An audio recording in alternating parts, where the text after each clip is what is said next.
8 నెలల పాటు అది కూడా సముద్రంలో సాహసయాత్రని కంప్లీట్ చేసిన 6 మహిళల్లో 6 ఇండియన్ నేవీ ఆఫీసర్లలో మన హైదరాబాద్కి చెందిన ఐశ్వర్య ఒకరు. హాయ్ అండి. Hello, congratulations first of all. Thank you. ఎలా జరిగింది మీ ట్రిప్? ఇంకా నాకు నమ్మకం కుదరట్లేదు ఈ వాయేజ్ ఫినిష్ చేసామని. అండ్ సక్సెస్ఫుల్గా ఫినిష్ చేసామని ఆనందంగా ఉన్నా, సముద్రానికి దూరంగా వెళ్ళిపోతున్నానని కొంచెం బాధగా కూడా ఉంది. సో 8 నెలలు సముద్రంలో ట్రిప్, ఎన్నో ఆటంకాలు వస్తుంటాయి. ఫస్ట్ వెళ్ళాలంటే కూడా ఇంట్లో ఎన్నో రిస్ట్రిక్షన్స్ ఉంటాయి. సో మీకు ఎలాంటి అవంతరాలు ఎదురయ్యాయి? సో ఇంట్లో వైపు నుంచి రెస్ట్రిక్షన్స్ ఏమున్నాయంటే, ఈ వాయేజ్ స్టార్టింగ్ అయ్యే ముందు మా అమ్మా నాన్నలు ఒకటే అనుకునేవాళ్ళు, పెళ్ళి కుదరలేదు తనకి, మరి అబ్బాయి వాళ్ళు ఎట్లా. ఫస్ట్ ఆఫ్ ఆల్ ఇండియన్ నేవీలో ఒక అమ్మాయి పనిచేయటమే it's not a very acceptable profession by prospective in-laws. So అట్లాంటిది నేవీలో ఉండి సముద్రంలో వెళ్తుందంటే ఇంకా ఛాన్సెస్ తగ్గిపోతాయని వాళ్ళకి అనిపించింది. కానీ అది ఐ థింక్ లైఫ్లో ఒక బ్యాలెన్స్ అన్నది యూ కెన్ స్ట్రైక్, అంటే ఒక working women can strike a balance between anything. So నేను అదే అని చెప్పి వాళ్ళకి ధైర్యం చెప్పి ఈ వాయేజ్ మీద స్టార్ట్ అయ్యాను. అట్లాగే ఈ వాయేజ్ స్టార్ట్ చేసిన తర్వాత కూడా మాకు చాలా ఛాలెంజెస్ ఫేస్ అయ్యాము. లైక్ ఈవెన్ మా నేవీలో ఉన్న వాళ్ళు కూడా చెప్పేవాళ్ళు, you always need a man అని. బట్ అదే ఈ స్టీరియోటైప్ అన్నిటిని బ్రేక్ చేయడానికే మేము ఈ వాయేజ్కి వెళ్ళాలని గట్టిగా సంకల్పం చేసుకున్నాము. బేసిక్గా అమ్మాయిలు అంటేనే ఇంట్లో ఉండాలి, లేదంటే మంచిగా చదువుకునే సాఫ్ట్వేర్ జాబ్ అనుకుంటారు. సో మీరు నేవీలోకి ఎలా వచ్చారు? నేను మా నాన్నగారు సిఐఎస్ఎఫ్లో పనిచేసి రిటైర్ అయ్యారు. సో చిన్నప్పటి నుంచి మా నాన్నని యూనిఫామ్లో చూసి నేను ఒక యూనిఫామ్ సర్వీస్లో వెళ్తే బాగుంటుందని అనుకునేదాన్ని. సో అట్లానే పెద్ద అయిన తర్వాత నేను డిఆర్డిఓ రీసెర్చ్ ఇన్స్టిట్యూట్లో ఒక మిసైల్ కాంపోనెంట్ మీద పనిచేసేదాన్ని. సో దానికి యూజర్ సైడ్లో ఉంటే బాగుంటుందని అనుకున్నాను. బట్ లక్కీలీ నేవీలో కూడా బీటెక్ మెటలర్జీలో క్వాలిఫై అయిన వాళ్ళని సెలెక్షన్ కోసం పిలిచారు. అండ్ అప్లై చేసిన ఫస్ట్ టైంకే నేను సెలెక్ట్ అయిపోయాను. సో ఈ ట్రిప్కి 6 మెంబర్స్ ఆఫీసర్స్ వెళ్ళారు కదా మీరు. సో ఆ సెలెక్షన్ ఎలా జరిగింది? సో 6 ఏంటంటే డిఫరెంట్ రీజన్స్ వల్ల ఈ ట్రిప్లోకి వచ్చాము. కాకపోతే నేనేంటంటే ఎప్పుడూ ఒక అడ్వెంచర్ యాక్టివిటీ నేవీతో చేస్తూ ఉండటం ఆసక్తికరంగా అనిపించేది. సో అట్లానే ఇండియన్ నేవీ ఒక సిగ్నల్ పంపించింది విమెన్ ఆఫీసర్స్ని సీకి వెళ్ళటానికి. సో దాదాపు 30 మంది ఈ ఎక్స్పెడిషన్కి వాలంటీర్ చేశారు. అందులో నుంచి మమ్మల్ని గోవాకి సెలెక్షన్కి పిలిచారు. సో మధై అని ఫస్ట్ ఇండియన్ నేవీ సేలింగ్ బోట్లో మమ్మల్ని మా మెంటోర్ కెప్టెన్ దిలీప్ డోండే సేలింగ్కి తీసుకెళ్ళి, సో ఏం చూసారంటే మేము సీకి ఎలా అడాప్ట్ అవుతున్నాము, బోట్లో ఉండటం ఎలా అలవాటు చేసుకుంటున్నామో చూసి దాన్ని బేసిస్ మీద మా 6 సెలెక్ట్ చేశారు. సో అక్కడికి వెళ్ళిన తర్వాత వెదర్ కండిషన్స్ పడ్డావా మీకు? ఏమైనా హెల్త్ ప్రాబ్లమ్స్ అలాంటివి ఏమైనా వచ్చాయి? సో వెదర్ కండిషన్స్ ఏంటంటే, ఫస్ట్ ఆఫ్ ఆల్ విండే బోట్కి శత్రువు మిత్రుడు కూడా. సో విండ్ అకస్మాత్తుగా పెరిగిపోవటం వల్ల, వర్షం రావటం వల్ల అదొక ఛాలెంజింగ్ సిచ్యువేషన్ అయ్యేది వాయేజ్లో. సో అలాంటి పరిస్థితుల్లో ఇంకా పెసిఫిక్ ఓషన్లో కోల్డ్ చాలా ఎక్కువ ఉండేది. సో అక్కడ తుఫాన్ కూడా వచ్చింది. So it was an extreme challenging situation. In fact అదొక లైఫ్ అండ్ డెత్ సిచ్యువేషన్ అయింది మాకు.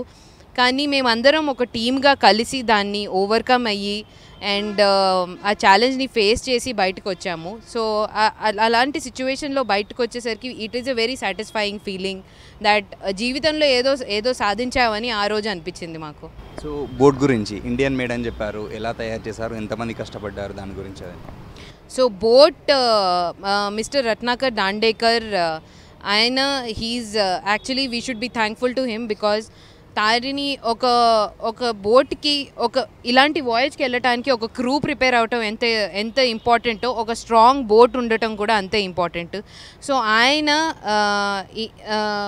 ఫైబర్ గ్లాస్తో అంటే జిఆర్పితో చేసిన బోట్ని మాకు అందించారు. అండ్ బికాజ్ తారిని చాలా స్ట్రాంగ్గా బిల్డ్ అయింది కాబట్టి అది వుడెన్ కోర్తో బిల్డ్ అయ్యింది. అండ్ దాన్ని మాస్ట్ అన్నది తెరచాప మాస్ట్ మీద వేస్తాము.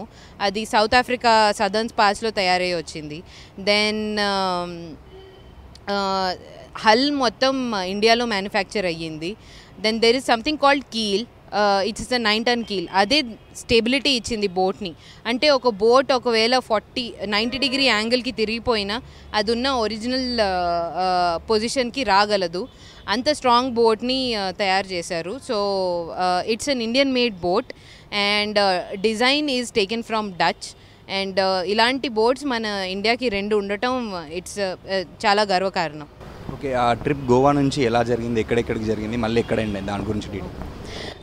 ఈ వాయేజ్ మేము గోవాలో స్టార్ట్ చేసాము. Actually it's endurance voyage. ఎందుకంటే మేము ఎక్కువ డ్యూరేషన్కి సముద్రంలో ఆరుగురికి ప్రొవిజన్స్ లాస్ట్ అవ్వవు. సో అందుకనే మేము ఈ వాయేజ్ని స్టాప్స్ తీసుకుని చేసాము. First stop Fremantle Australia, second stop Lyttelton New Zealand, third stop Port Stanley Falkland Islands, fourth stop Cape Town South Africa. And Cape Town నుంచి వస్తుండగా మాకు ఒక ఎమర్జెన్సీ సిచ్యువేషన్ వచ్చింది. So Mauritius was unplanned stop. So Port Louis మారిషస్లో stop అయ్యి తర్వాత finally Goa ఇండియాలో మళ్ళీ కంప్లీట్ చేసాము. So almost 8 months trip. ఏమైనా స్పెషల్ అకేషన్స్ ఉండొచ్చు, ఫెస్టివల్స్ ఉండొచ్చు, ఎలా సెలబ్రేట్ చేసుకున్నారు? మేము ఈ బోట్ ట్రిప్లో ఉండగా చాలా స్పెషల్ ఒకేషన్స్ వచ్చాయి. యాక్చువల్లీ ఇనీషియల్గా మేము బయలుదేరే ముందు అనిపించాం అయ్యో పండగలకి ఇంట్లో ఉండమని. బట్ మేము సముద్రంలో ఉండగా ఈ ఒకేషన్స్ అన్నీ సెలబ్రేట్ చేసుకున్నామని చాలా హ్యాపీగా ఉంది. ఎందుకంటే స్టార్టింగ్ విత్ దసరా, తర్వాత దీపావళి, తర్వాత క్రిస్మస్, న్యూ ఇయర్, తర్వాత Sankranti, Ugadi and Sriramanavami I think celebrate చేసుకున్నాము. సో ఫ్యామిలీకి దూరంగా ఉండి సెలబ్రేట్ చేసుకుంటున్నామని ఒక చిన్న బాధ ఉన్న సముద్రంలో సెలబ్రేట్ చేసుకుంటున్నామని చాలా స్పెషల్గా ఉండేది. సో చాలా హ్యాపీగా సెలబ్రేట్ చేసుకునే వాళ్ళం. ఆ ఫోటోగ్రాఫ్స్ కూడా మేము షేర్ చేసుకునే వాళ్ళం. సో మేము అంత సంతోషంగా ఉంటే ఇంట్లో వాళ్ళు కూడా అంతే హ్యాపీగా సెలబ్రేట్ చేసుకున్నారు. అండ్ మేబీ నెక్స్ట్ ఇయర్ నేను దసరా సెలబ్రేట్ చేసుకుంటే నేను ఆలోచిస్తాను లైక్ లాస్ట్ ఇయర్ నేను సముద్రంలో ఉన్నానని. So it will be more special. So government నుంచి ఎలాంటి సపోర్ట్ ఉండే మీకు ముందు నుంచి? సో మన basic main support was from Indian navy. ఎందుకంటే మా వాయేజ్ కావాల్సిన financial support and technical support మొత్తం ఇండియన్ నేవీ నుంచి వచ్చింది. అండ్ అలాగే prime minister Modi activated all the people of Indian origin in all the countries we visited. So మేము వెళ్ళిన ప్రతి చోట మేము ఇండియన్ ఫ్యామిలీస్తో ఇంటరాక్ట్ అయ్యాము. వాళ్ళ దగ్గరే లైక్ భోజనం ఒక్కరోజు కూడా మేము హోటల్లో తిన్నట్టు గుర్తులేదు. ఎప్పుడు వాళ్ళ ఇంటికి వెళ్ళి ఒక హోమ్లీ ఫీలింగ్ వచ్చింది మాకు. అట్ ద సేమ్ టైం మేము అక్కడ ఉన్న లోకల్ గవర్నర్ అండ్ మేయర్స్ అందరినీ కలిసాము. అండ్ విమెన్ ఆర్గనైజేషన్ అండ్ స్కూల్స్కి వెళ్ళి పిల్లలతో మా స్టోరీని పంచుకున్నాం. ఈ వాయేజ్కి వెళ్ళిన తర్వాత మాకు తెలిసింది గవర్నమెంట్ మమ్మల్ని ఎంత ప్రమోట్ చేసిందో. సో దానివల్లే you know we became very popular amongst all the countries that we visited. ఈ ట్రిప్ ముందు మీరు ఎలా ఉండే మెంటాలిటీ కానివ్వండి, మెంటల్గా ఎలా స్ట్రాంగ్గా ఉండేవారు? ఈ ట్రిప్ తర్వాత మీరు ఏమైనా కొత్త విషయాలు నేర్చుకున్నారా? ఈ ట్రిప్కి వెళ్ళే ముందు నేను కొన్ని విషయాల్లో చాలా పర్టికులర్గా ఉంటాను. సామాన్లన్నీ క్లీన్గా ఉండాలి అండ్ యునో కొన్ని సామాన్లు అటు నుంచి ఇటు అవ్వకూడదు. నాకు సముద్రం అంటే యునో నాకు తెలీదు సముద్రంకి వెళ్తే నేను సీసిక్ అవుతానో లేదో. చీకటి అంటే నాకు కొంచెం భయం ఉండేది, లైక్ లైట్ లేకుండా నిద్రపోయేదాన్ని కాదు. అలాంటిది సముద్రంలో నక్షత్రాలని ఇప్పుడైతే ట్రిప్ అయిపోయిన తర్వాత సముద్రంలో నక్షత్రాలని చూసి నిద్రపోవటం అలవాటు అయ్యింది. అండ్ ఇంకా చాలా చేంజెస్ వచ్చాయి. లైక్ యునో ఏదైనా లైక్ కొన్ని చిన్న చిన్న విషయాల గురించి మనం గొడవలు పెట్టేసుకుంటాము. సో అలాంటి దాంట్లో more adjusting and accepting nature అయ్యిందనమాట. సో ఇలాంటివి లైఫ్ లెసన్స్, ఇట్లాంటి లైఫ్ చేంజింగ్ వాయేజెస్ మీద వెళ్తేనే అవుతాయి. So I think it's a great experience. So ఇంత పెద్ద యాత్ర కంప్లీట్ చేశారు కదా, మన రాష్ట్ర ముఖ్యమంత్రి కలిసే ఛాన్సెస్ అని ఉందా? మన రాష్ట్ర ముఖ్యమంత్రి కలవాలని నేను అనుకుంటున్నాను. If our journey has sent a message across to them, then I will definitely like to meet him and share our story with ముఖ్యమంత్రి గారు. ఏదైనా ఇప్పుడు అమ్మాయిలకి ఏమైనా అడ్వైజెస్? ఇప్పుడు ఉన్న అమ్మాయిలకి నేను ఏం అడ్వైస్ ఇద్దాం అనుకుంటున్నానంటే మీరు